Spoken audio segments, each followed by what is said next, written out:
জুলাই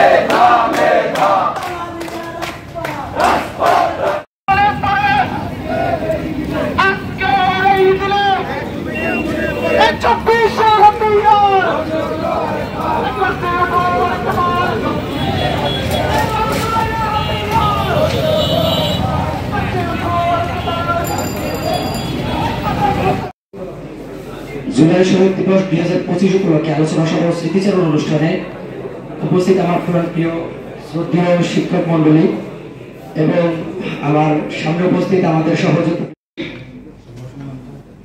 সেখানে একজনের ফোন দিয়ে ভাই তমুক করো হ্যাঁ বিজেপি এই বর্তমানে এই অবস্থা হয় ক্যাম্পাস।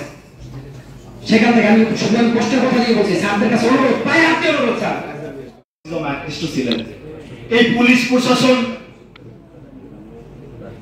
প্রশাসন আপনাদের স্মরণ আছে জর্জপুরের সামনে বসে কিভাবে আমাদের বোনদের লাঠিচার্জ করছিল। কই আজকে তো আমরা সেই বোনদের দেখতেছি না। আপনারা কি করছেন? ফেসিবাদ মুক্ত ক্যাম্পাস করছেন। কিসের ফেসিবাদ মুক্ত ক্যাম্পাস করছেন? আমরাই তো ফেসিবাদ আকৃষ্ট হয়ে গেছি। আমরা ফেসিবাদ তাড়িয়েছি, সেই ফেসিবাদ তাড়ানোর পরে কিছুদিন পরে আমরা সবাই ফেসিবাদ আকৃষ্ট হয়ে গেছি। তো আমরা কিন্তু সব থেকে বড় যে স্মৃতিচারণটা, আমরা যখন 14 জুলাই রাষ্ট্রপতি বরাবর স্মারকলিপি দিতে যাই, তখন আমরা আমার এখন পর্যন্ত মনে আছে, যারা আমাদের একসাথে আমরা ছিলাম তাদের সবারই মনে আছে, আমরা লাইব্রেরি ভবনের সামনে বসে ব্যানারটা মাত্র খুলছিলাম। তখন ছাত্রলীগের কুলাঙ্গার কয়েকটা ছেলে এসে আমাদেরকে ব্যানার টান দিয়ে বলছিল যে ক্যাম্পাসের মধ্যে বসে ব্যানার খোলা যাবে না। আমরা একটা স্বপ্ন দেখছিলাম যেখানে কলমের মাধ্যমে প্রতিবাদ হবে, অস্ত্রের মাধ্যমে নয়, যেখানে বিতর্কের মাধ্যমে, ডিভাইডের মাধ্যমে যেখানে সমাধান হবে, এখন লাঠি সোঁটা দিয়ে কিংবা হামলা করে নয়।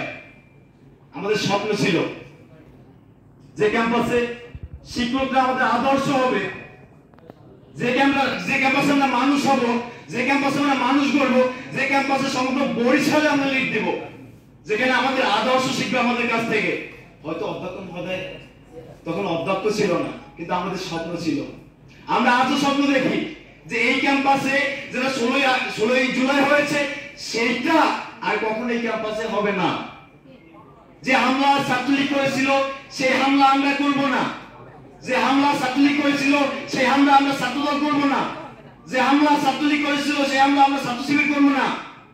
যে হামলা ছাত্রলীগ করেছিল সেই হামলা আমরা ইসলামী আন্দোলন করব না। আজও আমরা স্বপ্ন দেখি, আজও আমাদের স্বপ্ন আছে। আমরা শিক্ষার্থীদের হয়ে শিক্ষার্থীদের বৃত্তি আসলে আজও লজ্জা লাগে। যে বললাম কিছু বক্তব্য পয়েন্টে কিছু কথা বলবো, কারণ আমি 5ই আগস্টের পর হয়তো ক্যাম্পাসে কথা বলি নাই। আজকে বললাম তো স্মৃতিচারণ করতে গেলে অনেক পয়েন্ট মিস হয়ে যাবে। আশা করি আজকে যেমন আপনারা সবাই অংশগ্রহণ করেছেন, সামনের কর্মসূচিগুলো তো সবাই যার যার অবস্থান থেকে অংশগ্রহণ করবেন এবং এটাকে আরো সফল করে তুলবেন। এখানে অনেক বক্তব্য হয়েছে, আমি আর কথা বাড়াবো না, কারণ এখন সবার ধৈর্য চ্যুতি ঘটেছে।